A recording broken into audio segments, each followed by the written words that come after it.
Hello everyone, this is Sonia Singh and very warm welcome everyone on the channel. So now we are going to discuss a very important session. और इससे पहले part 1 में already discuss कर चुकी हूँ. Part 2 को हम discuss करने वाले हैं टीचिंग एप्टीट्यूड में.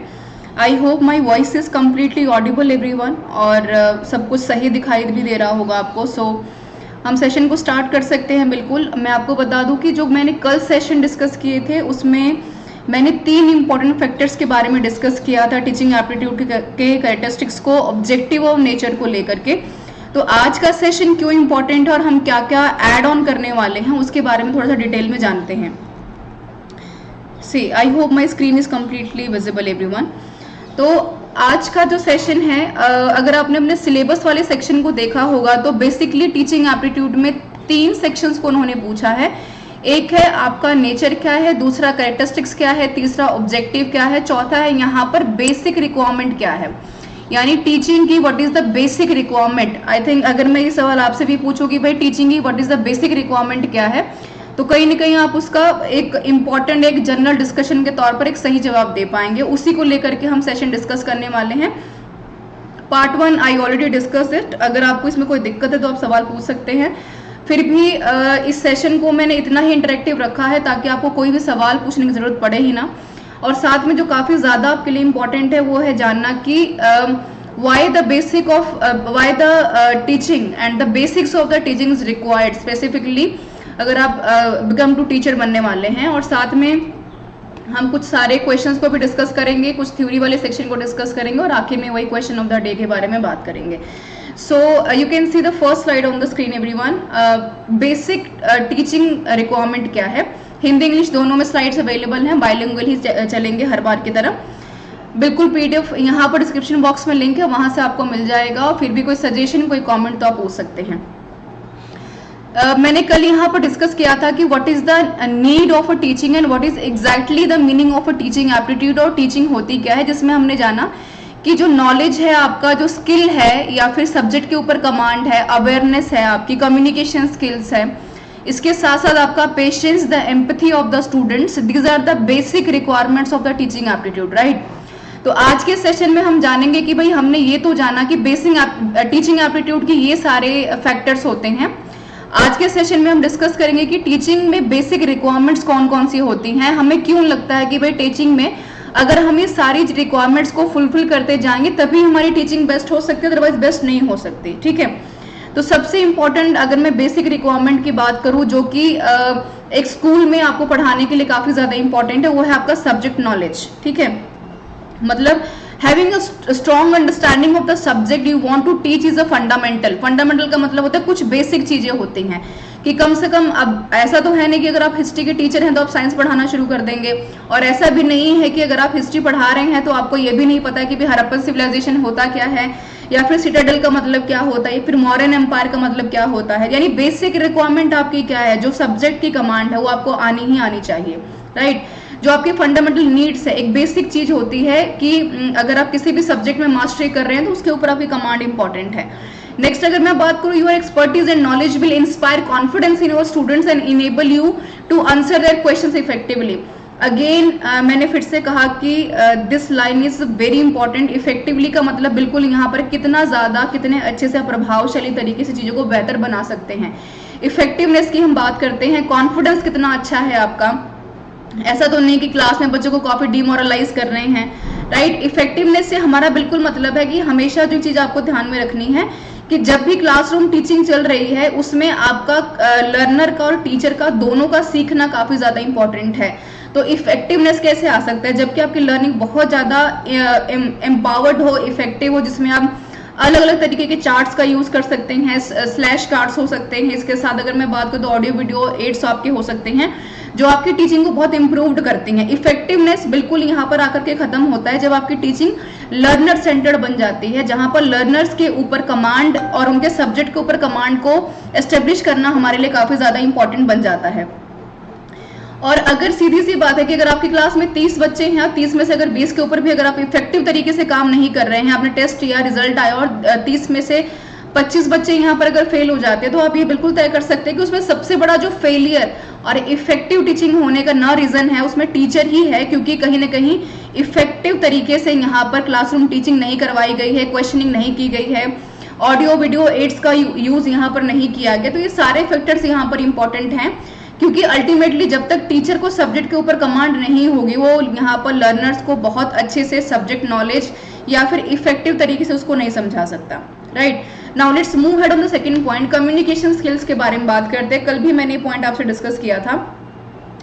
Effective communication essential in teaching and why it is essential for teaching.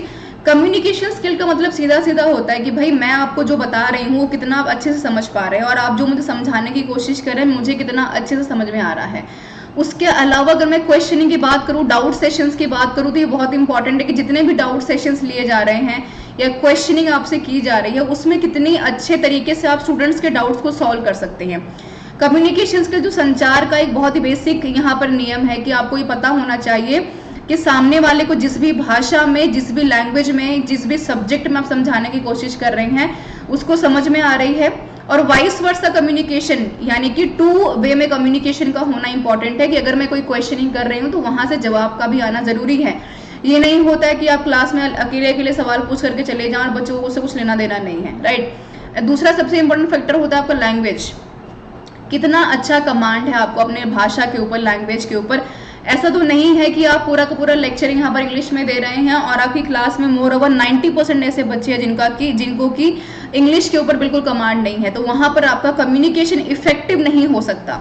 Right, you should be able to convey the complex ideas in a clear and understanding manner. बिल्कुल जितनी ज्यादा आप सही साफ सुथरी भाषा में अपनी बात को समझा सकते हैं सामने वाले को, वो ज्यादा मैटर करता है। Work on your speaking and listening skills to ensure the effective communication with your students, which is very important कि work on your speaking skills, यानी कि आपको पेशेंस रखना बहुत इंपॉर्टेंट है। फॉर एग्जाम्पल अगर मैं यहाँ पर अगर हिस्ट्री की एग्जाम्पल देती हूँ, कल भी मैंने ये बात की थी कि आपको क्लास में इफेक्टिवनेस क्या होता है कि यहाँ पर स्टूडेंट्स के अंदर क्यूरियोसिटी होनी बहुत इंपॉर्टेंट है कि टीचर जो भी क्लास में पढ़ा रहा है उसमें कितनी दिलचस्पी है बच्चों की। अगर मैं ये कह रही हूँ कि यहाँ पर अकबर ग्रेट है, राइट, अगर मैं ये नहीं कह रही हूँ कि औरंगजेब ग्रेट था, तो स्टूडेंट्स के अंदर ये क्यूरियोसिटी का होना, दिलचस्पी का होना बहुत इंपॉर्टेंट है कि कल को टीचर क्लास में ये भी बताने वाला है कि यहाँ पर क्यों यहाँ पर औरंगजेब ग्रेट नहीं हो सका हिस्ट्री में। तो ये काफी ज्यादा इंपॉर्टेंट है आपके लिए। और दूसरी सबसे इंपॉर्टेंट है यहाँ पर कि कितने अच्छे तरीके से आप अपनी लैंग्वेज को, अपने डाउट्स को, अपनी बातों को कन्वे कर पा रहे हैं। आपकी लैंग्वेज वोकैबुलरी इतनी कॉम्प्लेक्स, इतनी टफ नहीं होनी चाहिए कि यहाँ पर कोई भी स्टूडेंट आपकी बात को समझ ही नहीं पा रहा है। राइट, जितनी ज्यादा स्मूथ तरीके से अपनी बात को आप समझा पाए। अब उस समझाने के लिए बहुत इंपॉर्टेंट है कि आप उसको डेली बेसिस पर हर एक फैक्टर्स के साथ जोड़ पाए। राइट, चाहे वो आपके प्रेजेंट सेंस की मैं बात करूं तो बहुत जरूरी है कि आप अपने आसपास की चीजों के साथ स्टूडेंट्स को यहाँ पर जोड़ें। ठीक है, टीचिंग बेसिक रिक्वायरमेंट्स में नेक्स्ट पॉइंट हम डिस्कस करेंगे पेशेंस को लेकर के। Why the patience is very important. कल मैंने यहाँ पर बात की थी दो इंपॉर्टेंट शब्दों के बारे में, एक था आपका सिंपैथी और दूसरा था आपका empathy. See, it is a very important to differentiate in both the vocabulary that what you exactly understand with the meaning of a sympathy and what is the exactly meaning of a empathy। तो ये बहुत important है। Sympathy जहां पर आपको लगता है कि भाई स्टूडेंट क्लास में फेल हो गया तो आप ठीक है कह करके निकल जा रहे हैं कि ठीक है तुम फेल हो गए, मुझे इस बात का बहुत बुरा लगा। बट एम्पैथी का मतलब बिल्कुल यहाँ पर होता है कि जहां पर टीचर स्टूडेंट्स को काफी पेशेंस दे पाए, उसके प्रॉब्लम को, उसके इमोशंस को अपने इमोशंस के साथ जोड़ पाए। इसलिए पेशेंस जो है टीचिंग में बहुत ही चैलेंजिंग काम होता है, क्योंकि क्लासेस में बच्चे बहुत सारे ऐसे काम करते हैं जिसको कि लेकर के कई बार टीचर्स पैनिक हो जाते हैं, शरारत करते हैं तो टीचर्स बहुत पैनिक हो जाते हैं। वैसे में पेशेंस का रखना, धैर्य का रखना आपके लिए काफी ज्यादा इंपॉर्टेंट रहेगा। एंड सेम पेस की मैं यहाँ पर बात कर रही हूँ। Patience is vital to creating a supportive and encouraging the learning environment. बिल्कुल सीधी सी बात है कि यहाँ पर फ्री करना स्टूडेंट्स को बहुत इंपॉर्टेंट है। जरूरी नहीं है कि यहाँ पर कोई बच्चा अगर 10 घंटे पढ़ रहा है क्लास में बैठ करके 8-8 घंटे किताब में घुसा हुआ है तो उसको आपको लग रहा है कि भाई ये तो बहुत अच्छा कर रहा है। It is a very important to make the students free, कि अगर बच्चा कोई शरारत कर रहा है तो लेट देम फ्री, कि अगर उनको करने दो कोई दिक्कत नहीं है, बिकॉज कहीं ना कहीं उनकी लर्निंग वहां पर एनहांस हो रही है। ठीक है, साथ में allowing the students to learn at their own speed, और उनको ये फ्री करना चाहिए को अपनी स्पीड के ऊपर जो है लर्न करें।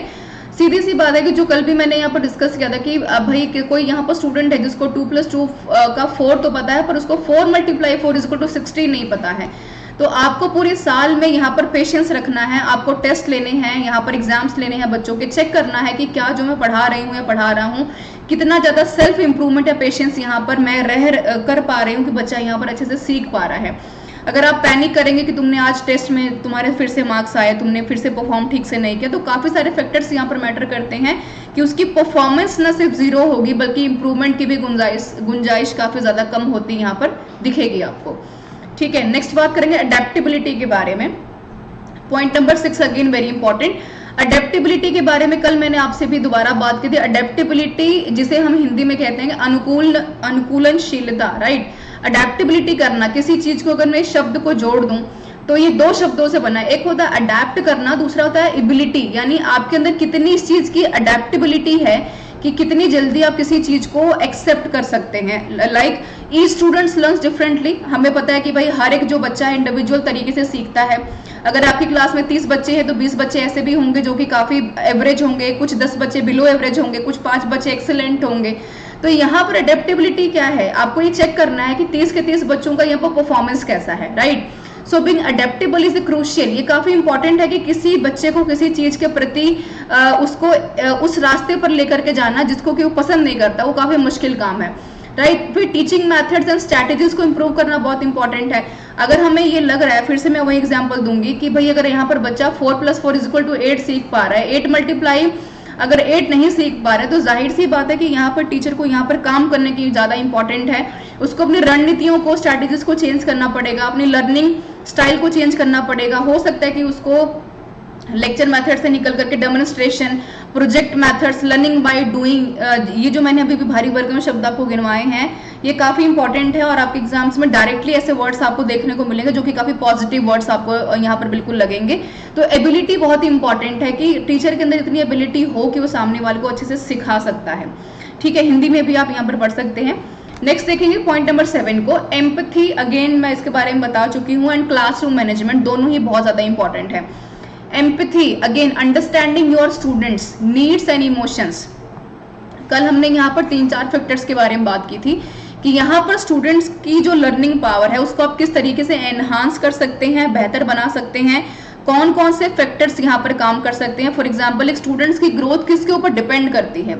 एक स्टूडेंट की ग्रोथ डिपेंड करती है कि उसका इमोशनल बैकग्राउंड कैसा है, सोशल बैकग्राउंड कैसा है, मेंटल एबिलिटी कैसी है, साइकोलॉजी कैसी है, सोसाइटी कैसी है, कंपनी कैसी है, पीयर ग्रुप कैसे हैं, उसकी नीड्स क्या है, ठीक है, वो कहाँ पर फेल कर रहा है, कहाँ पर उसको और इम्प्रूवमेंट की नीड है। तो ये बहुत इंपॉर्टेंट है कि आप उसके इमोशंस के साथ डीपली कनेक्ट हों। कहीं ऐसा तो नहीं है कि बच्चा ऐसी कंपनी में रह रहा है जहाँ पर उसको डिमोटिवेशन बहुत ज़्यादा मिलता है। तो एम्पैथी का मतलब क्या है? जहाँ पर बात बराबरी की होती है। जैसे मैंने कल भी आपसे बात की थी कि फॉर एग्जाम्पल कोई ऐसा बच्चा जिसका कि एग्जाम छूट रहा है और आपने सिंपैथी दिखाई कि मुझे बहुत बुरा लगा तुम्हारा एग्जाम छूटा है, बहुत तरह की चीजें ऐसी हो सकती हैं। बट एम्पैथी का मतलब ये होता है कि जब टीचर इस चीज को फील कर सकता है कि हाँ, जब बच्चे का एग्जाम छूटा होगा तो उसको कितना बुरा लगा होगा, ही और she can imagine the particular movement कि बच्चे के ऊपर क्या गुजरी होगी, ये सारी चीजें एम्पैथी में काउंट होती हैं। और एम्पैथी कहीं ना कहीं आपके इमोशंस के साथ जुड़ा होता है, जो बेटर सपोर्ट करता है, आपको इनकरेज करता है, ओवरकम करता है, किसके साथ? ऑब्स्टेकल्स के साथ। अगर आप उस प्रॉब्लम में भी हैं, अगर आप उसको एम्पैथी दे रहे हैं, समझा रहे हैं, तो जाहिर सी बात है कि बच्चे को अपनी सिचुएशन में से मोटिवेटेड होकर के निकलने में टाइम नहीं लगेगा कि चलो कोई बात नहीं, इस बार मैं लेट पहुंचा, मैं फेल हो गया, but next time I try to do my things, try to attempt my things in a very better way. Fine, next मैं पॉइंट नंबर 8 पर डिस्कस करूंगी क्लासरूम मैनेजमेंट्स को लेकर के। Maintaining a discipline and a very positive learning atmosphere is essential for effective teaching, and establish rules and routines to manage the classroom effectively. Again, this point is crucially very important. आप सब कुछ कर रहे हैं, if you are not doing the classroom management, तो आपका हर तरह का जो स्ट्रैटेजी है, चाहे वो एम्पैथी है, चाहे वो पेशेंस है, ठीक है, मोटिवेशन है, आपका जो वे ऑफ अ टीचिंग है, वो सब कुछ बेकार हो सकती है। But classroom management is basically decide the positive environment for the students, right, like the maintaining discipline and a positive learning atmosphere. Why it is essential? It is essential for the effective learning. जितना ज़्यादा आप essential तरीके से focus करके पढ़ाएंगे, प्रभावशाली तरीके से पढ़ाएंगे, उतना ज़्यादा इफेक्टिव टीचिंग वहाँ पर निकल करके बाहर आएगी। ठीक है, इसलिए बहुत इंपॉर्टेंट है कि आपके क्लासरूम्स में आपको चेक करना बहुत इंपॉर्टेंट है कि वहां पर कौन कौन सी चीजें अवेलेबल हैं, आपका रूटीन क्या है, क्लास टीचर में टाइम से आता है कि नहीं आता है, स्टूडेंट्स के पास बुक्स हैं कि नहीं है, पॉजिटिव कोड्स हैं कि नहीं है, क्लासरूम मैनेजमेंट अच्छा हो पा रहा है कि नहीं, क्या स्मार्ट बोर्ड है कि नहीं, ये सारी चीजें कहीं ना कहीं। और बहुत इंपॉर्टेंट है कि क्लासरूम मैनेजमेंट्स में जो भी इक्विपमेंट्स आपको दिए जा रहे हैं उसको कितने इफेक्टिव तरीके से आप यूज कर पा रहे हैं, वो काफी ज्यादा आपके लिए जरूरी रहेगा। Like establish the rules and the routines to manage the classroom effectively. Again see whenever you managing the classroom and whenever you managing the classroom check the classroom managements, again two important things are important, again the teacher and the learner, right? आप क्यों management कर रहे हैं? Because you want to teach in a very effective manner to home the learner, right? So what about the classroom management कि जहां पर maintain तो हो रहा है डिसिप्लिन बट वहां पर कोई इफेक्टिवनेस नहीं है। अब डिसिप्लिन का मतलब ये थोड़ी ना कि आप क्लास में टीचर के जाते ही बच्चे ऐसे चुप बैठे कि जैसे बस यहाँ पर कुछ बहुत जो है कि धमाके होने वाले हैं और बहुत ही एक बुरा इन्वायरमेंट बन गया, बहुत ही नेगेटिव इंपैक्ट बना हुआ है क्लासरूम में, ठीक है? It is very important to that you are not managing the classroom like a Gabbar. It is very important to managing the classroom and it is a very important to handle the classroom and the learners in a very positive, very smooth, very effective way, ताकि जितनी भी चीजें आपके सामने हैं उसमें managements को ध्यान में रखते हुए जो वाइस वर्सा कम्युनिकेशन और लर्निंग्स हो रही है वो काफी बेहतर तरीके से, इफेक्टिव तरीके से हो पाए, right? I hope this point is completely clear to everyone. फिर भी अगर कोई क्वेश्चन है तो बिल्कुल आप पूछ सकते हैं, ठीक है? ये यहाँ पर 7-8 पॉइंट्स आपके लिए बहुत इंपॉर्टेंट है। और मैं दोबारा बता दूं, क्लासरूम मैनेजमेंट जो आपके सिलेबस में अलग से मेंशन किया हुआ है, क्लासरूम मैनेजमेंट के ऊपर सवाल आएगा ही आएगा। अगेन आई एम सेइंग, जहां मैं कह रही हूँ कि क्वेश्चंस बनेंगे, इट मींस क्वेश्चंस बनेंगे, you can not take the risk किसको स्किप कर देते हैं, ठीक है? आगे बढ़ते हैं, पॉइंट नंबर 9 पे डिस्कस करेंगे, पैशन फॉर टीचिंग। बहुत बेसिक चीज है भाई, what is the need of a teaching, right? अगर मैं ये सवाल आपसे पूछूं, why you want to become a teacher, what is the need to become a teacher, why you really want to join the school, why you really want to join the organisation, तो ये बहुत common questions होते हैं जो कि candidate से interview sessions में पूछे जाते हैं, ठीक है? तो बहुत इंपॉर्टेंट है कि पैशंस फॉर टीचिंग, ऐसा नहीं कि रटा रटाया सवाल आपको बता देना कि भाई मुझे तो बहुत अच्छा लगता है इसलिए मैं टीचर बनना चाहती हूँ। जो मैंने कल भी डिस्कस किया था कि nobody is born to be teacher, किसी को पता नहीं होता कि उसको पैदा हो अध्यापक बनना है, टीचर बनना है या उसको इंजीनियर बनना है। It is very important to polish the candidates capability, that how much you are working, how much the teacher is exactly working on the students, right? कि पैशन कितना ज्यादा आपके अंदर है। And passion for the subject, again I am saying कि आपकी teaching के अंदर भैया पैशन तब तक नहीं आ सकता जब तक कि आपके ऊपर सब्जेक्ट के ऊपर नॉलेज और कमांड नहीं है। अगेन आई एम सेइंग कि हिस्ट्री के टीचर को बोलेंगे साइंस पढ़ाने के लिए तो साइंस का टीचर हिस्ट्री नहीं पढ़ा सकता। Why? Because the history teacher don't have any knowledge of a science subject, right? I hope you getting my point. तो passion for a teaching is very important, passion for the subject and the teaching itself. क्यों बहुत important है कि जरूरी नहीं कि class में जाकर के सिर्फ बच्चों को पढ़ाना है, आप कितना अपने ऊपर काम कर रहे हैं, कितना इनफेक्टियस तरीके से काम कर रहे हैं, ये बहुत ज्यादा इंपॉर्टेंट है, ठीक है? एंड जेन्युइनली अगर देखा जाए तो ये बहुत जरूरी है कि motivation, the way that you are engaging the students, कितना ज्यादा बच्चों को इंगेज कर पा रहे हैं, इफेक्टिव तरीके से सवाल पूछ पा रहे हैं, कितने ज्यादा स्टूडेंट्स क्यूरियस हैं कि भाई कल हमारे टीचर ने यही वाला टीचर दोबारा से आए, और कितना ज्यादा क्यूरियस है कि यहाँ पर सवालों को पूछ पा रहे हैं। और 30 में से अगर 30 बच्चे आपकी क्लास में है तो 25 बच्चे कितने ज्यादा क्यूरियस आपसे सवाल पूछने के लिए, राइट? ये बहुत इंपॉर्टेंट है। तो passion is not only about the subject knowledge, passion is about everything, the way that you engaging the students, the way that you motivating the students, the way that you are talking the students, the way that you are asking the questions to the students, the way that you are, how the subject, the teaching itself, the fictitious knowledge of yourself, all the things, all the points are very important in the passion of teaching, right? now next point बात करेंगे continuous learning के बारे में, बहुत important है, ठीक है? कल भी हमने बात की थी कि learning is a life long, ठीक है? क्या है? लाइफ लॉन्ग लर्निंग करने के लिए आपके अंदर कंटिन्यूटी होनी बहुत इंपॉर्टेंट है।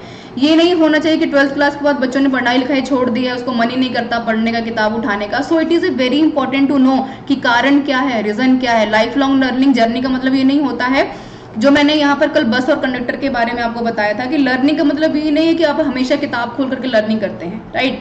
लर्निंग का मतलब होता है कि जहां पर भी आपको मौका मिलता है, चाहे सोसाइटी है, आपकी कम्युनिटी है, आपका कोई ऑर्गेनाइजेशन है, आपका स्कूल है, आपका कॉलेज है, आपका घर है, आपकी फैमिली है, एनीथिंग, कहाँ कहीं पर भी आप यहाँ पर एग्जिस्ट कर रहे हैं, वहां से आपको चीजों को ग्रैब्स करना है, लर्निंग करनी है, but in the positive way. ठीक है, डेवलपमेंट इन योर फील्ड बहुत इंपॉर्टेंट है। कंटिन्यूस लर्निंग, आपका सब्जेक्ट के में कितना ज्यादा इंप्रूवमेंट आप कर पा रहे हैं, टीचिंग मेथड कौन कौन से चूज कर रहे हैं, इफेक्टिव और रेलिवेंट तरीका क्या है। ये तो नहीं है कि कहीं आपके बच्चे में डम एंड डेफ की स्टूडेंट्स की यहाँ पर जो है तादाद ज्यादा है और यहाँ पर आप लेक्चर मेथड्स और बोर्ड पर लिख करके बच्चों को समझा रहे हैं। ठीक है, तो रेलिवेंस खत्म हो जाएगा। ठीक है, ऐसा नहीं कि आप किसी चीज को डेली बेसिस पे नहीं जोड़ पा रहे हैं। आप यहाँ पर हिस्ट्री में आप कुतुब मीनार बच्चों को पढ़ा रहे हैं, ग्लोब समझा रहे हैं और पेड़ों के बारे में बता रहे हैं, पर आपने कभी दरअसल कोशिश नहीं की किसी बच्चे को प्रोजेक्टर के ऊपर ग्लोब दिखाने की, प्लैनेट्स दिखाने की, ताकि उनकी लर्निंग जो है काफी रेलिवेंट और इफेक्टिव हो पाए। राइट, हिंदी में भी, हिंदी में आप पढ़ सकते हैं। Now let's move head on last 2 points जो कि काफ़ी इंपॉर्टेंट है। क्रिएटिविटी, जो मैंने कल भी यहाँ पर डिस्कस किया था, जिन्होंने लेक्चर कल जो अवेलेबल थे क्लासेस में और जिन्होंने देखा भी होगा। क्रिएटिविटी क्या है? क्रिएटिविटी यहाँ पर ज़रूरी नहीं है जो कि मैं कल के एग्जाम्पल्स किसी बार इसलिए बात कर रही हूँ क्योंकि आपका लेक्चर 2 पार्ट 2 है, जहाँ पर अगर आप दोनों को एक साथ देखेंगे तो आप मेरे एग्जाम्पल्स को कनेक्ट कर पाएंगे। Right, what is the need of the creativity? मैंने कल यही बात की थी कि आपकी क्लास में अगर 30-40 बच्चे हैं, जरूरी बिल्कुल नहीं है कि अगर 5 बच्चे किताब पढ़ने में एक्सीलेंट है तो 5 के रेस्ट ऑफ द 25 स्टूडेंट्स को यहाँ पर इंटरेस्ट ही हो किताब पढ़ने में। हो सकता है कि इसके बहुत ज़्यादा चांसेस हैं कि बच्चों को स्पोर्ट्स में इंटरेस्ट हो, किसी को वॉलीबॉल में इंटरेस्ट हो, किसी को गाने में, डिबेटिंग में, पेंटिंग में, ठीक है, इन सारी चीज़ों में इंटरेस्ट हो। But now what is important for the teacher, what is the basic requirement of a teaching, कि टीचर यहाँ पर बच्चों के कैपेबिलिटी को कितना पहचान पा रहा है क्रिएटिव तरीके से। Again that approaches can make the learning process more enjoyable, right, और मेमोरेबल, ताकि उनको याद रहे, and embarrass the creativity to make your lesson engaging and exciting. ठीक है, पॉइंट नंबर 12 को देखते हैं, असेसमेंट एंड फीडबैक। आपने सब कुछ करके देख लिया, आपने क्रिएटिविटी दिखा दी यहाँ पर। ठीक है, ये वाला पॉइंट की मैं बात कर रही हूँ, जस्ट अ मिनट। ठीक है, आपने पैशन फॉर टीचिंग कर लिया, कंटिन्यूअस लर्निंग के बारे में बात कर लिया, आपने एम्पैथी दिखा दी, क्लासरूम मैनेजमेंट कर लिया, अडेप्टेबिलिटी के बारे में बात कर ली, पेशेंस दिखा दिया, कितना ज़्यादा नॉलेज है आपको सब्जेक्ट के बारे में वो हमने डिस्कस कर लिया। बट यहाँ पर ये काफ़ी ज़्यादा इंपॉर्टेंट है कि कितना ज़्यादा आप अच्छे से किसी चीज़ को यहाँ पर बता पा रहे हैं, समझा पा रहे हैं और असेसमेंट एंड फीडबैक ले पा रहे हैं। क्योंकि असेसमेंट एंड फीडबैक, जिसको आप फॉर्मेटिव असेसमेंट भी बोलते हैं, समेटिव असेसमेंट भी बोलते हैं। समेटिव असेसमेंट जो हम सब एनुअली बिल्कुल आखिर में करते हैं, फॉर्मेटिव असेसमेंट जो हम हर 4 महीने में करते हैं। तो असेसमेंट एंड फीडबैक है regularly access to student the progress and the provide the constructive feedback. मैंने वही आपको बताया कि क्लास में अगर 30 बच्चे हैं और 30 में से अगर 20 बच्चों की इंप्रूवमेंट नहीं हो रही है तो क्या रीज़न है? असेस कीजिए, चेक कीजिए कि उसकी मेंटल एबिलिटी में क्या प्रॉब्लम है, उसको समझ में क्यों नहीं आता है। फीडबैक देना बहुत इंपॉर्टेंट है, पूछना बहुत इंपॉर्टेंट है कि आपको समझ में आया कि नहीं आया। इसलिए लेसन प्लानिंग जब कभी भी हम करते हैं तो उसका एक लास्ट फीचर होता है द फीडबैक। ठीक है, when the teacher is asking the question and asking the feedback questions at the last, so that he और she will check it out that how much you learn, ताकि अध्यापक आखिर में check कर पाए कि आपको कितना समझ में आया है और कितना आपको समझने की यहाँ पर ज़रूरत है। ठीक है, तो असेसमेंट, फीडबैक, क्रिएटिविटी, पेशेंस, ये 3-4 ऐसे पॉइंट्स हैं जो कि आपकी एग्जामिनेशन पर्सपेक्टिव से भी आपके लिए इंपॉर्टेंट है।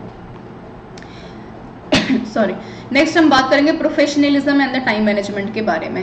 प्रोफेशनलिज्म का मतलब होता है कि मेंटेन द प्रोफेशनलिज्म, यानी अपने काम के प्रति जो भी काम आप कर रहे हैं वो कितने अच्छे से इंटरेक्शन करके कर रहे हैं स्टूडेंट्स एंड कलीग्स के साथ, पेरेंट्स के साथ, आपको ओपिनियन कितने जायज़ है, रिस्पेक्टेबल है, फीडबैक कितना अच्छा है। कहीं ये तो नहीं है कि भाई किसी बच्चे के साथ आप जाते दुश्मनी निकालने पर लगे हुए हैं। ठीक है, तो ये सारे फैक्टर्स बहुत इंपॉर्टेंट है। Next will be the time management, that plan your lessons and manage your time effectively to cover the curriculum effectively. जब कल भी मैंने यहाँ पर बात की थी तो मैंने कहा कि आपके जितने भी पाठ्यक्रम्स हैं, करिकुलम हैं, उन सब के ऊपर 2-3 फैक्टर्स बड़े मैटर करते हैं कि जो सिलेबस हमारे पास है, राइट, जो टेक्स्ट बुक हमारे पास है, हम उसको कैसे पढ़ रहे हैं, कितना समझ पा रहे हैं, क्या हमारी अंडरस्टैंडिंग है, वो सारे बेसिक पॉइंट्स को हम कवर करते हैं। करिकुलम जो मैंने यहाँ पर एनसीएफ में बात किया था कि ये बहुत इंपॉर्टेंट है कि क्लासरूम मैनेजमेंट्स में जो भी स्टूडेंट्स हमारे साथ बने हुए हैं या काम कर रहे हैं, वो उनका जो करिकुलम है, सिलेबस कितना ज़्यादा अप टू द मार्क है। ऐसा तो नहीं है कि 2022 में 23 में भी आकर के आप 2018 की किताबें अभी तक पढ़ रहे हैं। जैसे फॉर एग्जाम्पल करंट इश्यूज की अगर बात करें तो अभी टेक्स्ट बुक्स में से, एनसीईआरटी में से बहुत सारे ऐसे चैप्टर हैं जो कि रिमूव किए गए हैं, राइट। तो क्यों किए गए हैं, what is the reason behind it, being a teacher आपको ये पता होना चाहिए। एंड पंक्चुअलिटी बहुत इंपॉर्टेंट है, ये नहीं है कि भाई यहाँ पर लेक्चर शुरू हो रहा है 6 बजे का, टीचर आ रहा है 6:30 बजे, ठीक है। Meeting the deadlines and the crucial aspects of the being an effective teacher, यानी कितने अच्छे से आप इफेक्टिवली किसी चीज को यहाँ पर कर पा रहे हैं, वो काफी ज्यादा मैटर करता है कि क्रूशियली एस्पेक्ट्स क्या हैं, इंपॉर्टेंट फैक्टर्स कौन से हैं, आप क्लासरूम को मैनेज कैसे कर रहे हैं, डिसिप्लिन कितना ज़्यादा है, कितना पढ़ा पा रहे हैं, टेक्स्ट बुक है कि नहीं बच्चों के पास, लेसन प्लानिंग है कि नहीं है, सिलेबस है कि नहीं, करिकुलम कैसा है, क्लासरूम में वीडियो ऑडियो अगर आपके पास है तो कितना आप उसको यूज़ कर पा रहे हैं। तो these are the very basic points, right. आगे बढ़ेंगे। So this is all about the I think the theory वाला सेक्शन की कितना आपको समझ में आया होगा। बट ये बहुत इंपॉर्टेंट है कि जितनी भी चीज़ों को आप समझ पा रहे हैं उसको कम से कम कोशिश कीजिए और भी ज़्यादा अच्छे से अंडरस्टैंड करने की। I hope this is completely clear to everyone. जितना भी मैंने बता दिया है, मैंने पूरी कोशिश की है कि मैं यहाँ पर 14 के 14 पॉइंट्स को यहाँ पर डिस्कस कर पाऊँ और आपको बता पाऊँ कि कितनी चीज़ों की यहाँ पर आपको समझने और अंडरस्टैंड करने की रिक्वायरमेंट है। यहाँ से आपके 1 या 2 सवाल बनने तय हैं, इसलिए कोशिश कीजिए कि इन पॉइंट्स को आप ध्यान में रखिए, जितने भी पॉजिटिव पॉइंट्स हैं उनको ध्यान में रखिए ताकि आपको कोई दिक्कत यहाँ पर ना हो, जो कि काफ़ी आपके लिए इंपॉर्टेंट रहेगा आने वाले सेशंस में भी। अगर कनेक्टिविटी नहीं है लेक्चर्स के साथ तो आपको दिक्कत हो सकती है समझने में। It is so that's why it is very important to check the previous lectures, ठीक है।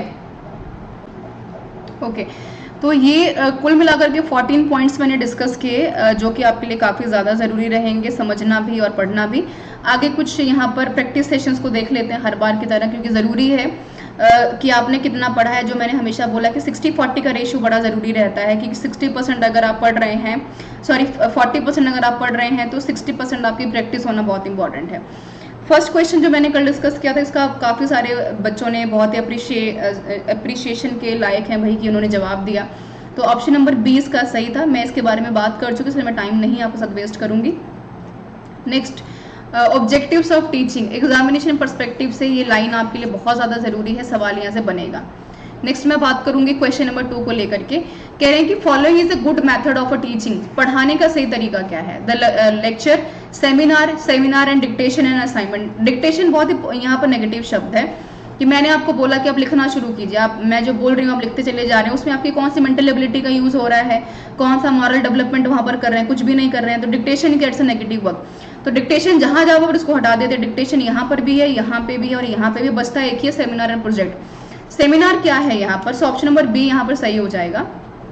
सेमिनार मेथड्स का मतलब होता है, एक तो पहली चीज़ है कि मोस्ट मॉडर्न एडवांस्ड मेथड है ये टीचिंग का, और सेमिनार यहाँ पर एडवांस्ड ग्रुप ऑफ टेक्निक्स को चेक करता है हायर एजुकेशन में खास तौर पर, और यहाँ पर इंस्ट्रक्शंस टेक्निक्स को भी यहाँ पर इन्वॉल्व करता है।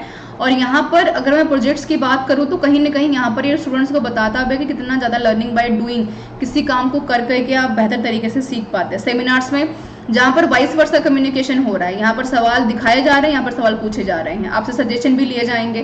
तो this is all about the seminar session. Question number 3 को देखेंगे। Teacher uses the teaching ads. Again मैंने वही कहा कि क्लासरूम इफेक्टिवनेस के लिए क्या इंपॉर्टेंट है कि कितने अच्छे से आप पढ़ा पा रहे हैं। Making the teaching interesting, making the teaching with in the understanding level of students, making students attentive the sake for of its use. क्या ऐसा है कि आप क्लासरूम में ऑडियो वीडियो का इसलिए यूज़ कर रहे हैं ताकि उसका यूज़ हो जाए, तो ये तो वैसे भी नेगेटिव हो जाएगा। क्या स्टूडेंट्स को अटेंटिव करना है, अंडरस्टैंड करवाना है, लेवल ऑफ स्टूडेंट्स को अंडरस्टैंडिंग की तरफ लेकर के जाना है, या टीचिंग को इंटरेस्टिंग बनाना है। सो इसका जो राइट ऑप्शन है this is the B option, making a teaching understanding level. मैंने वही कहा कि आप बच्चों को बता रहे हैं कि भाई पृथ्वी गोल है, अर्थ गोल है, ग्लोब गोल है, दिस एंड दैट, लेकिन आपने कभी ऑडियो वीडियो के माध्यम से कभी ये बताने की कोशिश नहीं की कि कितने अलग अलग फैक्टर्स हैं अर्थ के, कौन कौन से प्लैनेट्स हैं, वीनस का क्या शक्ल है, नेपच्यून की कैसी शक्ल होती है, ठीक है, मार्स का क्या अपना इंपॉर्टेंट रोल है। ये सारी चीज़ें नहीं दिखाई है तो अंडरस्टैंडिंग लेवल कैसे बढ़ेगी। इफेक्टिवनेस ऑफ टीचिंग के लिए यहाँ पर 3 लेवल पर हम डिस्कस करते हैं। पहला होता है मेमोरी, दूसरा अंडरस्टैंडिंग, तीसरा रिफ्लेक्टिव, राइट। मेमोरी में जब आप किसी चीज को स्टोर कर लेते हैं, for example 4 + 4 = 8, right. But what is the exact meaning of understanding, जब आप ये चेक कर पाते हैं कि 4 + 4 = 8 तो होता है, बट अगर मैं यहाँ पर 2 + 2 + 2 = 2 करूँ तब भी यहाँ पर 8 ही आएगा। इट मीन्स कि बच्चे को यहाँ पर अंडरस्टैंडिंग बहुत अच्छे से हो रही है चीज़ों की, वो जोड़ पा रहा है, कनेक्टिविटी कर पा रहा है, अपने हिसाब से अपने इमोशंस को, अपनी बातों को एक्सप्रेस कर पा रहा है। और वो कैसे होगा, जब आपकी टीचिंग बहुत ज़्यादा इफेक्टिव होगी और उसके लिए टीचिंग एड्स का यहाँ पर आपको क्या करना पड़ेगा, यूज़। हिंदी में पढ़ पाएंगे। लेवल ऑफ टीचिंग को समझना है, ये इंपॉर्टेंट है, जो कि मैंने बोला कि कॉन्सेप्ट्स बहुत इंपॉर्टेंट है। एसोसिएट करना, जो आपके लाइव एग्जाम्पल्स है उसके साथ जोड़ने की बहुत ज़रूरत है। क्वेश्चन नंबर 4 की तरफ बढ़ेंगे और ये कह रहे हैं कि effectiveness of a teaching depends on what, the qualification of a teacher. Effectiveness के बारे में बात की, जो हमने जाना कि अडेप्शन बहुत इंपॉर्टेंट है, अंडरस्टैंडिंग बहुत इंपॉर्टेंट है, क्लासरूम में टीचिंग एड्स का यूज करना इंपॉर्टेंट है, तो हमारी इफेक्टिवनेस ऑफ टीचिंग निकल करके बाहर आएगी। तो कह रहे कि इफेक्टिवनेस कैसा है, पर्सनालिटी ऑफ द टीचर, कि भाई यहाँ पर टीचर कितने अच्छे कपड़े पहन के आया है, कैसे उसके हाव भाव हैं, उसके हाथ जेब में है, जेब से बाहर है, वो मैटर करता है, तो आपकी लर्निंग अच्छी होगी, नहीं, this is not a positive point. Hand writing of a teacher, teacher board पे कितना अच्छा लिख रही है मैटर नहीं करता।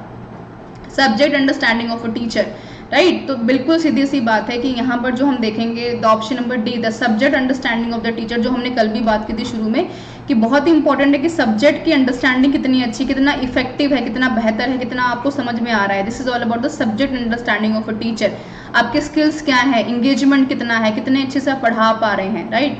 This is all about the subject knowledge, जहाँ पर आपके ऑब्जेक्टिव्स क्लियर हों, है ना, आपका फीडबैक अच्छा हो, यहाँ पर आप हैंड टू हैंड काम कर पाए, क्रिएटिव तरीके से काम कर पाए, यहाँ पर जो कंप्लीटली डिपेंडेंट ना हो यहाँ पर टीचर के इंटरेस्ट एंड काम को लेकर के, बच्चे खुद से अंडरस्टैंड कर पाए चीज़ों को, ठीक है। जब तक उनका अपना सेल्फ जनरेट नहीं करेंगे आइडियाज, तो उनकी अंडरस्टैंडिंग का और आपकी इफेक्टिव टीचिंग का कोई फायदा नहीं है।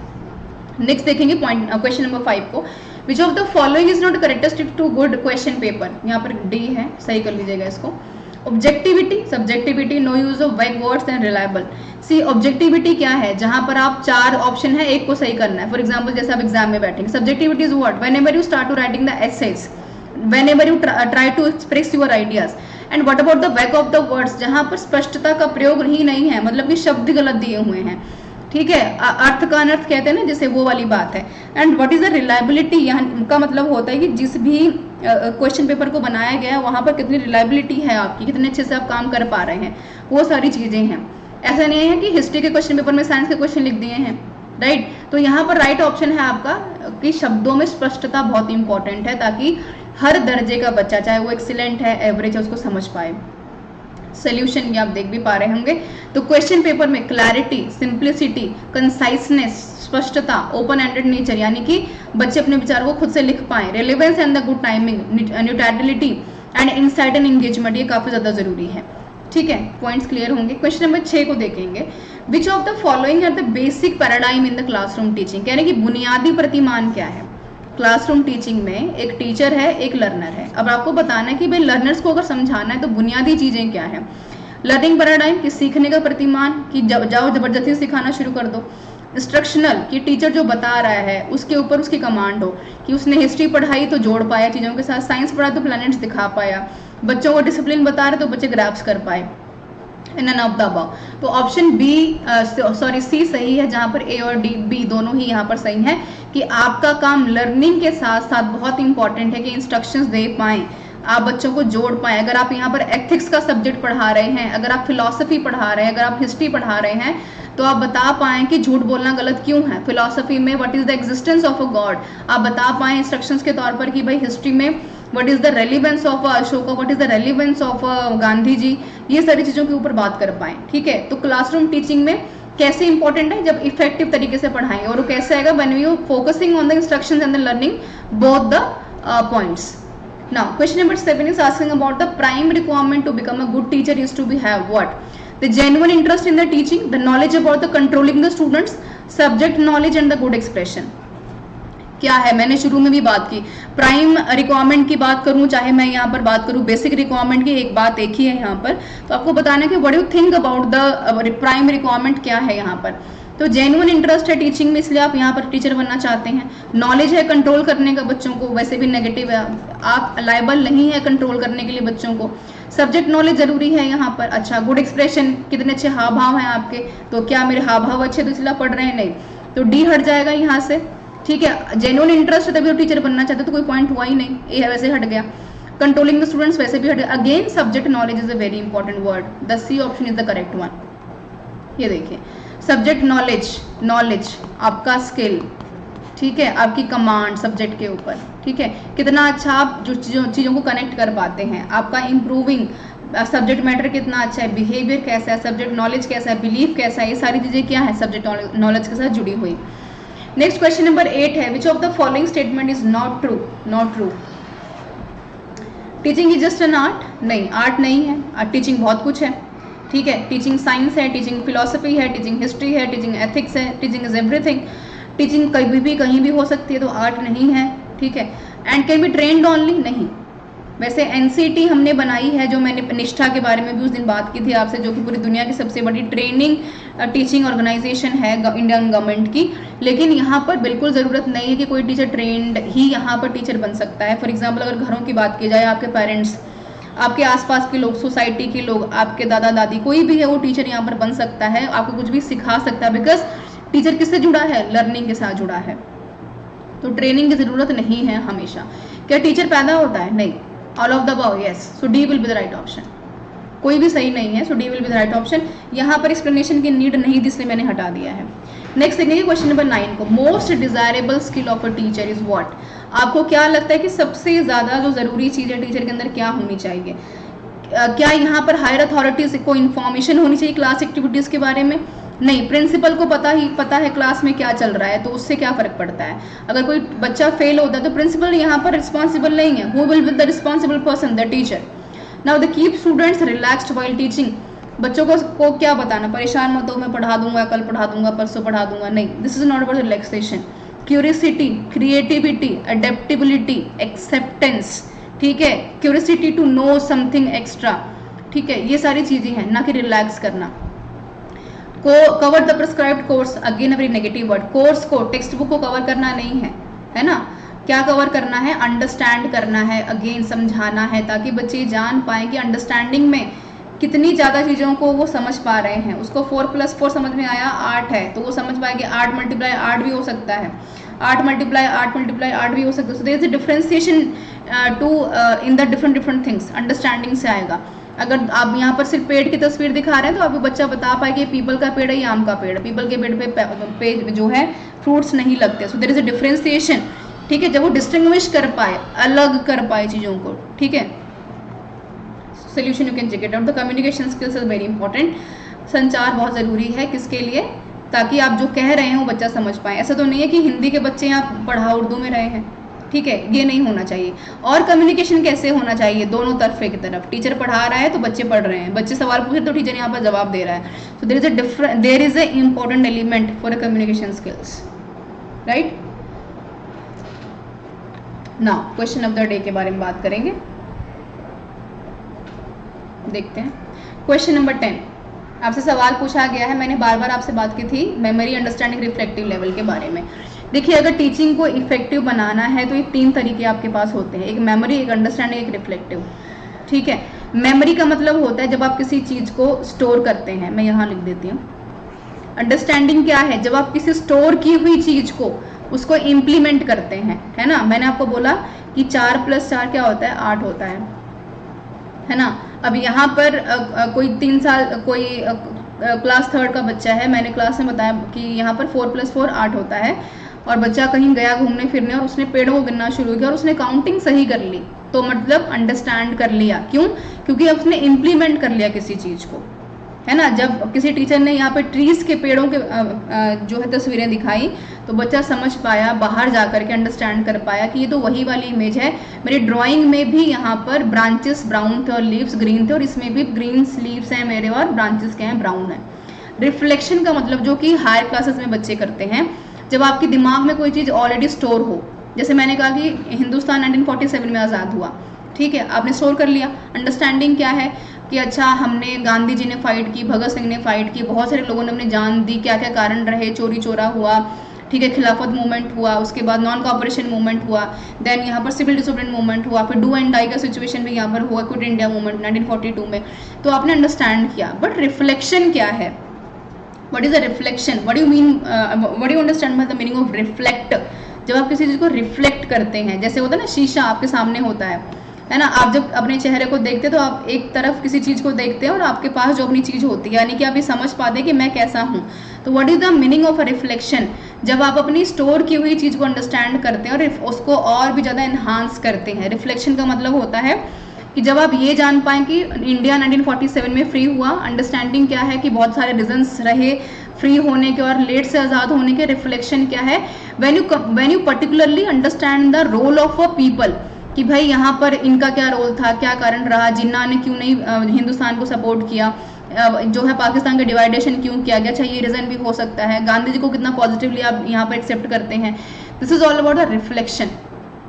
ठीक है, जब क्लास थर्ड का बच्चा मेमोरी लेवल पर सिर्फ इतना ही जान पाया कि 4 + 4 = 8 होता है, अंडरस्टैंडिंग लेवल में क्लास 8 में उसने जाना कि यहाँ पर मैं जो है अगर 4 × 4 करूँ तो कुछ और आ जाएगा। रिफ्लेक्शन में जब वो जान पाया कि पाइथागोरस की थ्योरी में 4 का कितना वैल्यू होता है। So there is a differentiation to understand the memory, understanding, reflection, जहाँ पर आप ब्रॉड लेवल पर चीज़ों को जानते हैं। ये क्वेश्चन ऑफ द डे में आपको बताना है कि मेमोरी लेवल का डेफिनेशन किसने दिया है, देन अंडरस्टैंडिंग का किसने दिया, देन रिफ्लेक्टिंग का किसने दिया है। ठीक है, कमेंट करके ज़रूर बताइएगा। So this is all about this session everyone. I hope this session is completely helpful and मिलते हैं नेक्स्ट सेशन में कुछ नए सवालों के साथ। कोई क्वेश्चन, कोई डाउट ज़रूर पूछिएगा। ठीक है, पार्ट 1 ऑलरेडी डिस्कस कर चुकी हूँ, और जिनको भी चिंता है थोड़ी बहुत भी कि कहाँ से कवर करेंगे टीचिंग एप्टीट्यूड, पता नहीं कैसा आएगा कैसा नहीं आएगा, तो उसकी चिंता त्याग दें, छोड़ दें। हम बैठे हैं आपके लिए, हम पूरी यहाँ पर टीचिंग एप्टीट्यूड कवर करवाएंगे। आपको आना है यूट्यूब चैनल के ऊपर, इसके ऊपर, और पढ़ने के लिए, लेक्चर्स को देखने के लिए, समझने के लिए, और यहाँ पर कोशिश कीजिए टेलीग्राम चैनल के ऊपर जाकर के ज्वाइन करने की, ताकि आप टेलीग्राम चैनल से यहाँ पर PDF डाउनलोड कर पाएँ। चैनल का जो लिंक है वो डिस्क्रिप्शन बॉक्स में भी दिया हुआ है, तो वहाँ से भी आप कवर कर सकते हैं। वन इंपॉर्टेंट थिंग, बहुत सारे बच्चों को लगता है कि PDF से पढ़ करके चीज़ें यहाँ पर क्लियर हो जाएंगी, पर तो मैं बता दूँ आपको कि PDF एक मिनट के लिए आपको यहाँ पर एक रिलायबिलिटी क्रिएट कर सकती है कि भाई मैंने पढ़ा और मुझे समझ में आ गया। बट अगर आप लेक्चर्स को सुनेंगे, अगर टाइम की कमी है 2x पे करके देखिए, ताकि आप ये समझ पाएँ कि कौन कौन सी चीज़ें यहाँ पर क्वेश्चंस फ्रेमिंग हो रही है, कहाँ से सवाल बनते हैं, कैसे सवाल बनते हैं, किन पॉइंट्स के ऊपर फोकस करने हैं, पॉजिटिव वर्ड्स कौन से होते हैं, नेगेटिव वर्ड्स कौन से होते हैं। ठीक है, ताकि आप ज़रूरी नहीं है कि एग्ज़ाम्स में जो आपको हमेशा पढ़ाया जाता है, जो आप पढ़ रहे हैं वही आता है। बहुत इम्पॉर्टेंट है कि कितने अच्छे से आप किसी भी क्वेश्चन का रिकॉग्नाइजेशन कर पाते हैं, पहचान पाते हैं, जो कि काफ़ी ज़्यादा ज़रूरी है। So thank you so much. Don't forget to share, like the channel everyone, और साथ में कमेंट करके मुझे अपने लास्ट क्वेश्चन का जवाब ज़रूर दीजिएगा। कोई सजेशन ऑलवेज़ वेलकम, कोई सवाल ऑलवेज़ वेलकम। तो रेस्ट ऑफ द प्रिपरेशन के लिए बने रहिए बीट द कॉम्पिटिशन के साथ। Thank you so much for being with me.